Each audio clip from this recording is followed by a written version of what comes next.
ওই যে দূরে দেখতে পাচ্ছেন ইন্ডিয়ান বর্ডার, মানে ইন্ডিয়ান বর্ডারের যে তার কাটা, সেই তার কাটাটা দেখা যাচ্ছে। এইটা হলো ইন্ডিয়ান পিলার, এই যে দেখতে পাচ্ছেন, এই যে পিলার, এটা হচ্ছে। আজকে আমরা যাচ্ছি বাংলাদেশের সেই সীমানা ইন্ডিয়ান বর্ডারের খুব কাছাকাছি, বাংলাদেশের নওগাঁ জেলার সাপার থানার ময়নাকুড়ি বর্ডারে। যেখানে যাইতে হলে আপনারা দেখতে পাবেন এই যে দুই সারি মানে সরু একটা রাস্তা, এই পাকা রোডের পরেই এখানে পড়ে যাবে আপনার কাঁচা রোড, মানে যেটা দিয়ে আপনাকে কি বলে জমি ভেদ করে বা বাগান ভেদ করে আপনাকে যাইতে হবে বর্ডারের কাছাকাছি যাইতে হলে।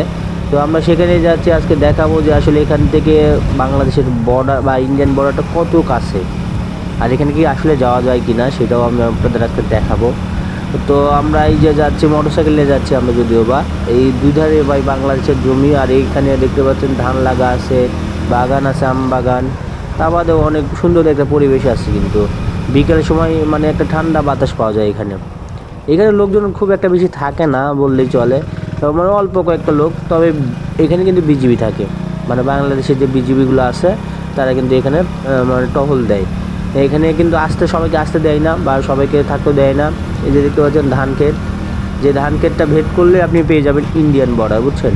এইখানে এইটা ইন্ডিয়ান একটা হইলো আপনার কি বলে ক্যাম্প করার জন্য এখানে খুলে রাখছিল, সাধারণত ক্যাম্প করার জন্য এটা করা হয়েছিল। ইম্পোর্ট চালু হবে নাকি বলতেছিল, যে তার জন্য আসলে এই রোডটা করে রাখছিল, যেটা প্রায় ইন্ডিয়ান বর্ডারের কাছাকাছি চলে গেছে এই রোডটা, যদিও বা।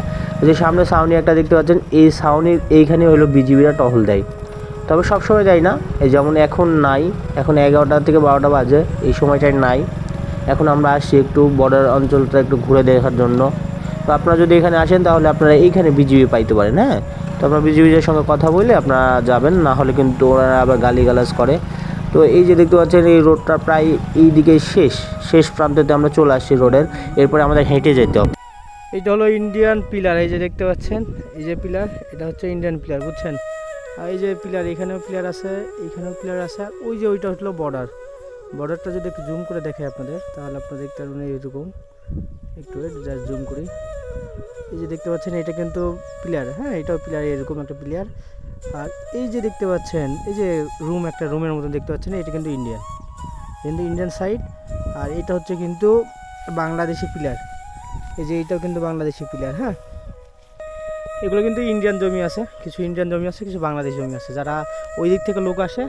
আর এদিকের লোকেরা তো চাষবাস করে, এখানে দেখতে পাচ্ছেন যে প্রচুর ধান, এদিকে কিন্তু প্রচুর পরিমাণ ধান হয়, এই ধানগুলা সব চাষ করা হয়।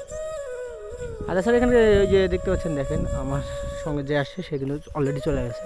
আমরা বর্ডারের ধার কাছে যাওয়ার চেষ্টা করি, আমরা সামনে একজনকে পেয়ে যাই, যে তার সঙ্গে আমরা কথা বলি। এই জমিগুলো ইন্ডিয়ান নাকি, এই যেগুলা, আর এগুলো এই যে এই পারেগুলা বাংলাদেশে।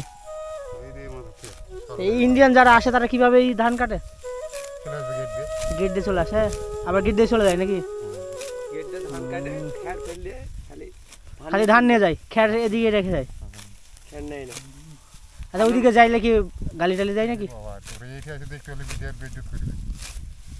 এদিকে আসলে আপনি বাংলাদেশি তো নাকি? আচ্ছা, ওনার সঙ্গে কথা বলার পর আমরা বিএসএফ এর সঙ্গে কথা বলতে চাইলাম, তখন আমরা এই দূর থেকে বললাম যে ওইখানে যাওয়া যাবে নাকি। বিএসএফরা বললো না এখানে আসা যাবে না, আপনারা চলে যান। তখন আমরা কি করবো, এই যে এখান থেকে ভিডিও শ্যুট করে চলে আসলাম।